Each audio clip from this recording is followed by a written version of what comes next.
Najurare iddoo ati jiru nduufa baraare ninduufa baraare ati nuti kottu binseegani anaatiin fatu.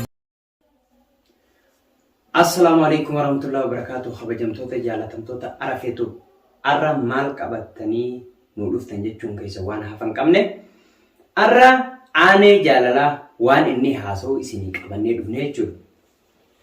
Mucaan kun kana dhibe namni yoo ta'e waan safuu yoo haasa'u ta'e haasa'u qaba. Inni haasa'u hin qabu jechuudha. Miidiyaa irratti ol baasee miidiyaa hawaasaa irratti waan akkasii haasa'u dhowwaadha. Waan namni tokko safuu cabsee ati wajjin cabsuu hin qabdu. Yoo ni danda'ama ta'e gorsa kennuufiidha malee waan isa inni haasa'e gocha inni godhe sana wajjin ol baasuun sirrii miti jechuudha. Sirrii miti jechuudha. Kanaaf ani akka ati waan gaggaarii miidiyaa keetirra gadhiiftuuf akka ati haasa'uttis goone malee dhaggeeffadhu asumaanuu waan inni haasa'u Nadhoo waan aaneen haasa'u dhaggeeffadhu jechuudha. jaarsa namaa jaalattuu fi nadhoo adda addaa qabadheetiin dhugaa. Deebii nama gorsu yoo barbaadde aanee karaa guutiitii nama gorsi. Beekumsa sirraa fudhataa jechuudha. Miidiyaan kee kun dhalootaaf akkanumatti dabraa deema. Akkanatti nafu. Waan akkanaarraa of eegi. Bilisa ta'i siin jennaa jechuudha. Kanaaf itti aansuudhaan laalimee miyyoo sanillee waan isin haasa'u. Sirrii miti wanti kana. Inni yoo dogoggore isii yoo dogoggorte hawaasni isan jala dogoggoree waan biraa keessa seenuu miira keessa seenuu danda'a jechuudha ilmi namaa tokko. Kanaaf waan akkanaarraa bilisa ta'a. Irraa of eega. Miidiyaa hawaasa irratti waan akkanaa gadi hin dhiisina yoomillee waan beekumsa namaaf ta'u. Or deebii immoo akkasumas waan gartee daa'imni itti boru guddatu lafaa ol ka'u jechuun horteen boodaa itti guddattee sirraa dhaalmaa gootu. Malee waan akkanaa kana fiddee waan ijoolleen TikTok irraa taphattuun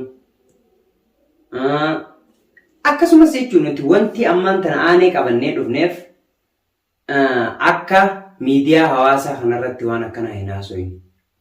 Miidiyaa kanarratti waan akkanaa akka hin dubbanne aanee irraa of eegi. Sooshaal miidiyaa kanarratti waan akkanaa haasa'uun sirrii miti. Sirrii hin goone jechuudhaati. Irraa of eegii siin jennaa jechuudha. Kanaaf dhiifamallee nurraa ta'e yeroo nuti si wajjin dubbannu dhaamsa si dhaamnu si gorsinu gorfami.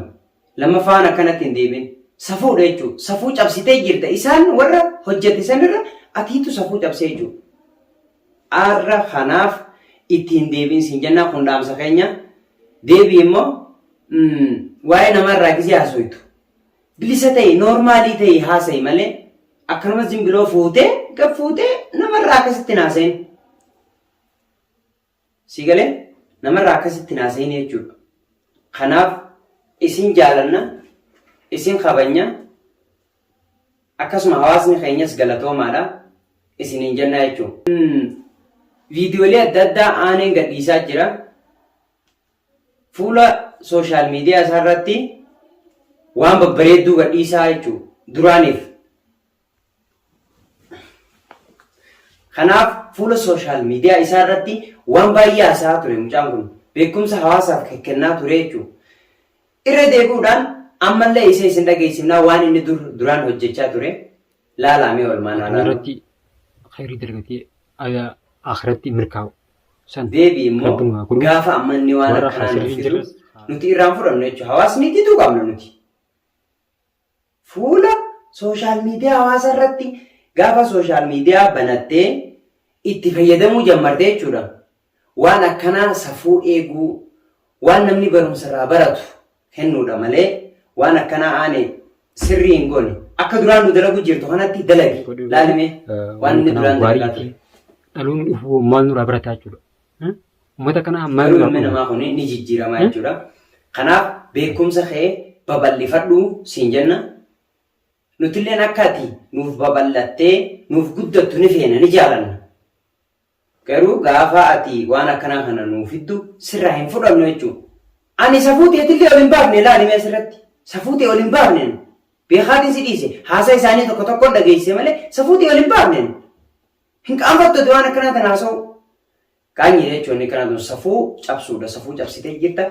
Nuuf kolchaa dhiifama nurraa ta'a siinjaa jechuudha. Yoo diddees muka safeenya nuti ni beektame ijoollee qaxaleedha firraa si dhorkina jechuudha. Garuu waan akkanarraa bilisa ta'eedha kun gorsa obbolummaa siif qonnee jira. Gamanumaanoo hamma viidiyoo biraa qabannee isinitti deebinutti nagaan nu tura kabajamtoota jaalatamtoota arafeetu manni kun mana keessanii subscribe like godhuudhaan nu jajjabeessaa isiniin jennaan nu faana turaan afeerraa keenya galatooma.